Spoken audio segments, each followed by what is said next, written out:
महाराष्ट्र चुनाव से पहले सीईसी के सामने बाबा सिद्दीकी का सवाल, हिंसा के खिलाफ सख्ती की दी गारंटी।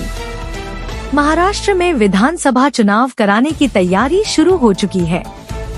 बीते दिनों सत्ताधारी दल राष्ट्रवादी कांग्रेस पार्टी (एनसीपी) के नेता बाबा सिद्दीकी की गोली मारकर हत्या कर दी गई। बांद्रा जैसे हाई प्रोफाइल इलाके में हुई हत्या का मामला सुर्खियों में है। चुनावी तैयारियों के बीच आज चुनाव आयोग से भी इस संबंध में एक सवाल पूछा गया। सुरक्षित वातावरण में स्वतंत्र और निष्पक्ष चुनाव की गारंटी देते हुए अपने जवाब में मुख्य चुनाव आयुक्त ने कहा, आयोग सुरक्षा से किसी भी प्रकार का कोई समझौता नहीं करेगा। सुरक्षा के पुख्ता इंतजाम के बीच मतदान कराए जाएंगे। हालांकि उन्होंने विधानसभा चुनावों की तुलना में स्थानीय निकाय चुनाव में अधिक मतदाताओं के शिरकत करने को भी बड़ी चुनौती माना।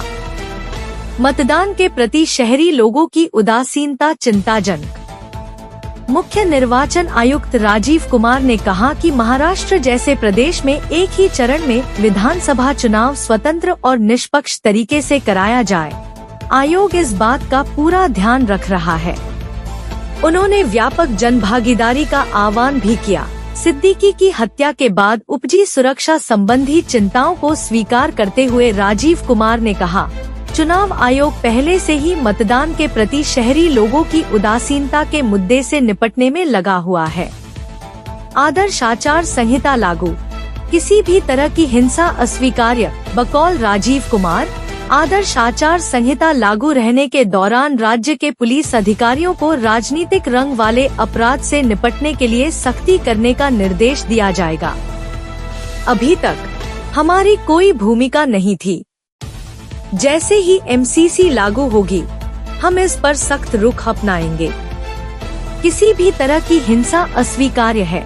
हिंसा के खिलाफ जीरो टॉलरेंस नीति अपनाएगा आयोग।